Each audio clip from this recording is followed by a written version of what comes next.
Hi guys, welcome to the Christmas edition of the Pie Chart. Today's category is animated Christmas movies. Please excuse my voice if it goes nasal or scratchy, I've been getting over a cold. I decided to limit this list to animated movies that had a theatrical release. Partly because this is a top 5 movie list, but mostly because I really want to watch Klaus on Christmas Eve and I knew that I'd have to watch it before then if I included TV specials, so I didn't. Although it turns out that there are hardly any animated Christmas movies, so the top 5 is actually whittled down from the 7 or 8 that exist. As you can probably already tell, number 5 is The Grinch from 2018. The Grinch and his dog Max decide to end Christmas in Whoville once and for all by posing as Old Saint Nick and stealing Christmas.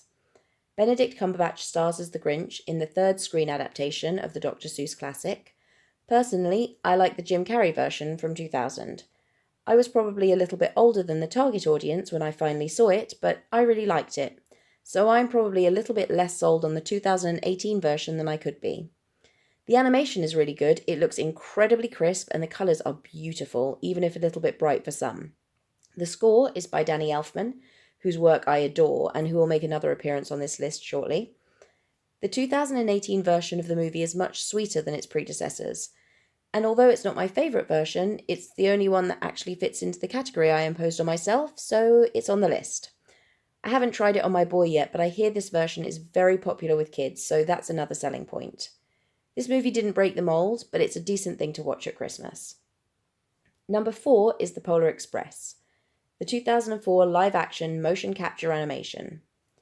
It's about a boy who's lost his faith in Christmas and the journey he goes on to get it back. This movie was co-written and directed by Robert Zemeckis, who directed a serious home run of movies between 1985 and 95. He did all the Back to the Futures, Who Framed Roger Rabbit, Death Becomes Her, and Forrest Gump. Tom Hanks stars in this movie in a number of roles, which is always a selling point. But I'm completely torn on this movie. I've watched it a good few times, and I can't tell if I love it or hate it. I love the Tom Hanksiness of it, I like the plot, I love old trains. The animation is incredible in a way, but I just can't get past the uncanny valley feel of the characters. I find myself oddly disconnected from them, and some seem to have more humanity than others, which is funny considering that so many of them are based on Tom Hanks's face. I found the song on the train to be really quite painful to watch. Sad children singing can absolutely break my heart, or it can make me want to curl up into a ball, and this one got me right in the cringe receptors. I still have a good cry at the end of the movie, as any over-emotional person would, but I don't feel swept away by it as I do by most Christmas movies. So this one doesn't really come close, in my opinion, to the top 3, which all hit me right in the feels. Number 3 is Rise of the Guardians, a 3D computer animated film from 2012. We're introduced to all of the Guardians: Father Christmas, the Tooth Fairy, the Easter Bunny, the Sandman, and the new Guardian, Jack Frost. They get attacked by Pitch Black, who wants to turn the world into a dark and horrible place overrun with nightmares. With the help of Jack Frost, they need to band together to get the children to believe again. If you ignore the fact that it's set at Easter, it's a perfect Christmas movie. It's voiced by Jude Law, Chris Pine, Alec Baldwin, Hugh Jackman, and Isla Fisher. I've watched this movie more times than I'd like to admit in the last couple of weeks. It's on UK Netflix, so it's really easy to just stick it on. The fact that the studio lost money on this film still baffles me. I think it's a lovely movie. And it only came out in 2012, so obviously it isn't one that I love just because I watched it when I was a kid. And my son only watched it for the first time last week, so I don't only love it because he does. I just think it's a genuinely sweet movie. It makes my eyes misty a few times, and I do at least one real cry during the run. The fight scenes are truly beautiful to watch, like a lovely fireworks display. And despite never saying a word, Sandy may well be my favourite character. And I clearly think the elves are very cute. I feel like this is going to be on my Christmas watch list for years to come, as it has been since I first saw it. With so few animated Christmas movies out there, I feel that people really need to elevate this gem to their holiday viewing list. It was a truly hard fight between this and the other 2 contenders, but it got edged out by a real classic. Number 2 is one of my favourite movies, and one that I've discussed before.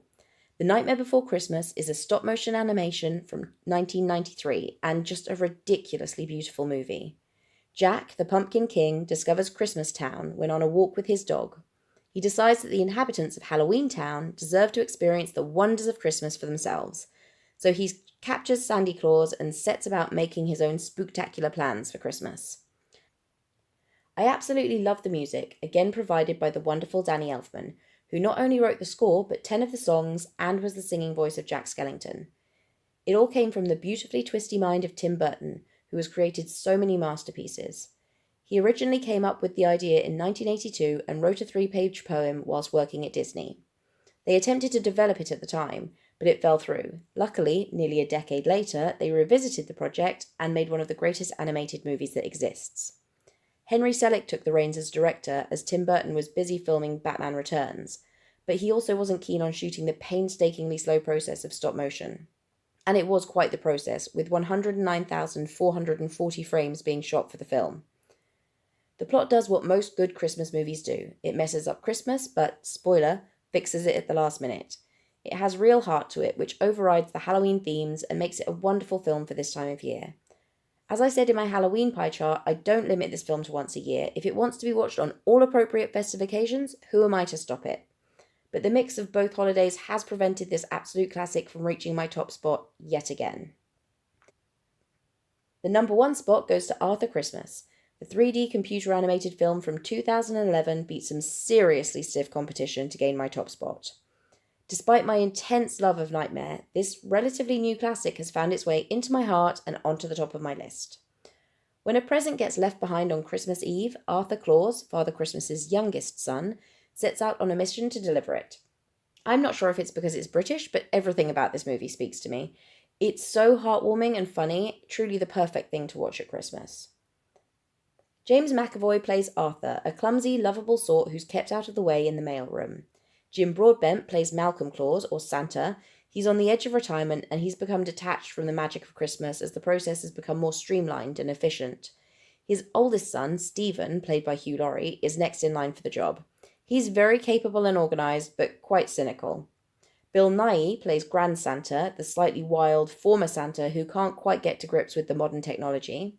Imelda Staunton is wonderful, as usual, in her role as Margaret Claus. She plays the role of British mother just right, with the balance of love, capability, and disappointment in her husband and children. And Ashley Jensen plays the fantastic Scottish elf called Bryony, who lives to rap. When the lost present is discovered by Bryony, Steve doubts that it can be delivered in time for Christmas morning, and he's unwilling to try. Santa accepts that he won't be able to fix the situation and heads to bed. Arthur is the only person left who feels the need to make sure the gift arrives before sunrise to preserve the magic of Christmas. So he sets off with Grand Santa in the original sleigh, Evie, to get the bike to Gwen before the night is over. They try to address all the questions that are generally asked by children about Father Christmas, and they do so in some quite interesting and amusing ways. The early scenes of the present delivery drop were fabulous.